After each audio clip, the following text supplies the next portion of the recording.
Bismillahirrahmanirrahim. Dalam pembelajaran berdiferensiasi, kita sebagai guru butuh banget yang namanya cara untuk memenuhi kebutuhan murid di dalam kelas. Nah, ada beberapa aspek yang harus kita pahami dan harus kita kuasai untuk memenuhi kebutuhan murid di dalam kelas tersebut. Apa saja aspek tersebut? Kita bahas di video ini.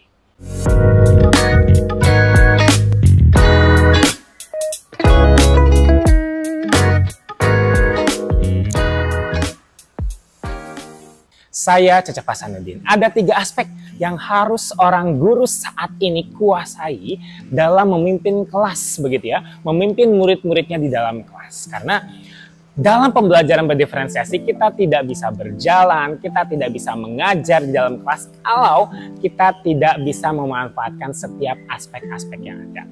Nah, aspek-aspek tersebut itu apa sih, begitu ya? Ada readiness, ada minat murid, dan juga profil belajar murid. Kita sebagai guru harus jeli, harus benar-benar bisa memanfaatkan bahwa murid-murid tersebut tuh punya pengalaman sebelumnya sebelum masuk ke dalam kelas kita. Pengalaman belajarnya, pengalaman sesuatu yang akhirnya dia bisa mendapatkan pengalaman di pembelajaran sebelumnya. Ataupun misalnya si murid juga ternyata punya tuh hal-hal yang mereka sukai, hal-hal yang mereka minati. Dan juga mereka juga punya cara belajar mereka masing-masing. Sehingga dari ketiga hal tersebut yang harus benar-benar kita pahami, kita kuasai adalah bahwa ketiga aspek tersebut sangat akan membantu kita dalam proses pembelajaran di dalam kelas. Di video ini sendiri kita akan berfokus kepada satu aspek, yaitu namanya aspek readiness atau aspek kesiapan belajar. Aspek kesiapan belajar ini merupakan salah satu aspek yang paling penting dan juga aspek pertama yang harus kita kuasai sebagai seorang guru dalam pembelajaran berdiferensiasi. Readiness sendiri adalah sebuah kapasitas dari seorang murid untuk mempunyai pengalaman baru, pengetahuan baru, tantangan baru ke depannya. Karena dengan aspek readiness ini, si murid tersebut bisa menjalankan pembelajaran di dalam kelas dengan baik.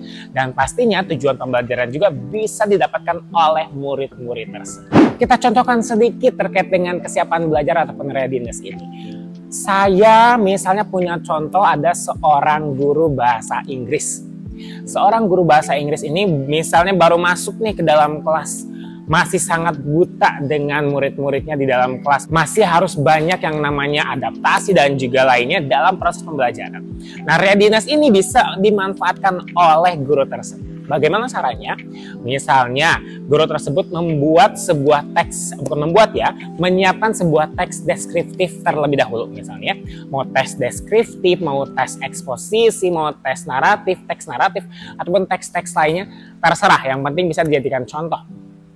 Lalu, guru tersebut membagikan teks deskriptif tersebut dan para murid mengerjakan atau menganalisa teks tersebut. Hasil dari pengerjaan yang dilakukan oleh murid tersebut bisa dianalisa oleh guru tersebut. Dari hasil analisa pasti akan terbagi menjadi 3 kelompok besar. Ada kelompok murid yang memang sudah sangat mahir dengan teksnya, bisa menganalisa, terus vocabularisnya juga sangat banyak atau sangat rich ya. Yang kedua yaitu ada kelompok menengah yang si muridnya itu bisa menganalisa teksnya, begitu ya. Tapi ternyata dari segi vocabularisnya kurang. Atau misalnya dari segi vocabularisnya itu banyak tapi menganalisanya kurang. Jadi ada satu aspek yang mereka belum kuasai. Sementara ada kelompok murid yang memang belum bisa dua-duanya. Menganalisa belum teksnya, vocabularisnya juga kurang. Sehingga dari 3 kelompok tersebut, guru bisa membuat sebuah strategi pembelajaran di pertemuan berikutnya. Itu salah satu contoh untuk kesiapan belajar ataupun readiness-nya. Nah, ada cara lain lagi nih untuk mengetahui readiness dari murid-murid kita di dalam kelas. Kita itu pasti pernah mengenal yang namanya kita analogikan menurut Tomlinson itu ada analogi the equalizer. Nah, analogi ini seperti kita begitu ya, mempunyai musik portable atau musik, alat musik yang bisa dibawa kemana-mana, itu pasti ada di equalizer. Jangankan di musik portable, kita mungkin punya Spotify ataupun mungkin punya software musik lainnya, pasti kita atur dulu tuh musik mana yang enak untuk didengar ke telinga kita. Misalnya bassnya dinaikin, terus hal-hal lainnya yang ada dalam equalizer tersebut juga ada yang dikurangin, dinaikin, diatur dulu ya alat-alatnya tersebut agar enak didengar, suaranya masuk ke dalam telinga kita. Nah sama begitu ya, seperti kita di dalam kelas, kita seperti punya di equalizer tersebut, kita atur satu persatu begitu ya tombol-tombolnya agar para murid-murid tersebut siap untuk belajar di dalam kelas. Nah, tombol-tombolnya itu seperti apa sih? Tombol pertama yaitu ada tombol bersifat mendasar dan bersifat transformatif. Misalnya di dalam kelas ada murid-murid yang memang harus dengan jeli, harus dengan detail, langkah per langkah diberikan setiap materinya. Karena mereka benar-benar mendasar dari awal banget begitu ya diberikan materi tersebut. Dan bagi murid lainnya yang memang berpikiran transformatif, mereka diberikan materi walaupun misalnya mereka belum kuasai tapi mereka mau belajar, mau menerima tantangan, mereka siap untuk itu, mereka pasti bisa melaluinya. Dan mereka punya kemampuan untuk itu, sehingga mereka hanya tinggal diberikan ide, mereka tinggal kreatifkan seperti apa, diberikan tantangan, mereka lakukan secara mandiri dan juga lainnya. Sehingga satu tombol yang pertama ini benar-benar bisa juga kita jadikan strategi pembelajaran di pembelajaran berikutnya. Ada juga tombol konkret dan juga tombol abstrak. Kalau tombol konkret pastinya begitu ya, murid-murid itu harus dibagikan sesuatu materi yang memang jelas, terlihat nyata begitu ya, sesuatu yang memang mereka bisa rasakan. Sementara ada juga murid yang diberikan konsep-konsep dasar yang abstrak, ide-ide yang abstrak, mereka suka, mereka bisa menjalankannya dengan baik. Jadi dua tombol awal ini bisa menjadi salah satu strategi pembelajaran untuk kita menilai kesiapan belajar murid di dalam kelas. Tombol berikutnya yaitu tombol sederhana serta tombol kompleks. Mana nih murid yang harus diberikan materi-materi yang sederhana dulu sebelum ke kompleks, atau ada murid-murid yang diberikan langsung materi-materi kompleks, materi-materi yang super sulit tapi mereka suka dan mereka bisa menjalankannya. Kita juga harus siap dengan itu. Tombol berikutnya tombol terstruktur dan juga tombol terbuka. Tombol terstruktur berarti bagi murid-murid kalau mereka tuh pengen siap belajar, kalau terstruktur awal ada, tengah ada, akhir ada, dan jelas rinci begitu detail. Ada yang terbuka, mereka itu kalau yang terbuka pasti siap dengan kreativitasnya, siap dengan idenya, siap dengan tantangan-tantangan barunya.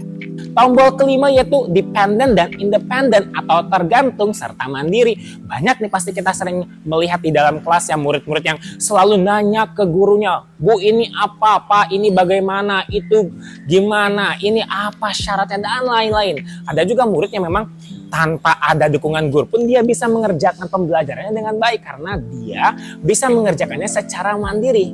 Dan tombol terakhir yaitu tombol cepat dan juga tombol lambat. Ada murid yang penerimaan materinya lambat, ada tombol murid yang penerimaan materinya cepat. Baru dibagikan materi sedikit, set, langsung kerjakan. Ada yang misalnya tombol materinya lambat, misalnya penerimaan materinya lambat, mereka butuh 5 menit, 10 menit, 20 menit untuk bisa mengerti terkait dengan materi yang disampaikan di dalam kelas. Dan perlu diingat bahwa tentang kesiapan belajar dalam pembelajaran berdiferensiasi ini bukan tentang intelektualitas dari murid-murid tersebut, tapi tentang bagaimana murid tersebut itu mempunyai pengetahuan dan kemampuan untuk siap dilakukan pembelajaran pada hari tersebut dengan tadi caranya tombol-tombol dari equalizer yang sudah guru-guru tersebut siapkan. Sekarang kita akan mengidentifikasi cara mengetahui kebutuhan belajar murid menggunakan readiness di dalam pembelajaran berdiferensiasi. Kembali ke contoh guru bahasa Inggris tadi yang menyiapkan teks deskriptif ya di awal. Nah, sekarang kita ganti materinya dengan teks naratif misalnya. Nah, di teks naratif ini guru punya strategi banyak nih di sini ya. Pada saat kita sudah punya 3 kelompok besar tadi ya, kelompok mahir, kelompok sedang, dan juga kelompok yang memang kurang begitu ya, perlu dampingan. Nanti pada saat teks naratif mungkin bagi yang perlu pendampingan atau kelompok yang rendah itu bisa diberikan materi-materi yang jelas, terstruktur, materi-materi yang konkret begitu ya, dan perlu dampingan dari gurunya. Sementara materi yang sedang atau misalnya murid-murid yang kemampuannya sedang, dampingan guru mungkin hanya sedikit saja, tapi mereka sudah bisa diberikan beberapa tantangan yang misalnya sesuai dengan kemampuannya.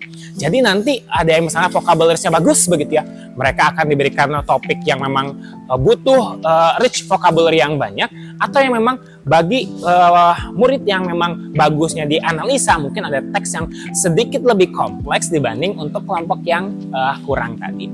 Nah, untuk kelompok yang paling tinggi ini pastinya kita akan sangat lebih bisa untuk mengkondisikan, karena mereka bisa lebih mandiri belajarnya, hasilnya juga akan lebih cepat selesai, terus muncul ide-ide baru, muncul konsep-konsep baru, abstrak-abstrak idea yang tadinya di awal diberikan oleh gurunya bisa jadi lebih jelas lagi di mata mereka, dan mereka akhirnya jauh lebih siap kembali untuk belajar. Jadi intinya dalam readiness ataupun kesiapan belajar, dalam penentuan kebutuhan murid di dalam kelas, dalam pembelajaran berdiferensiasi ini memang perlu sangat kita kuasai sebagai seorang guru. Tanpa adanya keterampilan ini, kita akan kesulitan memandu, kita akan kesulitan memfasilitasi setiap murid di dalam kelas. Jadi, kita harus selalu pengen belajar, selalu ingin belajar agar nanti setiap kebutuhan murid di dalam kelas bisa terpenuhi. Demikian untuk video ini, semoga bermanfaat. Assalamualaikum warahmatullahi wabarakatuh.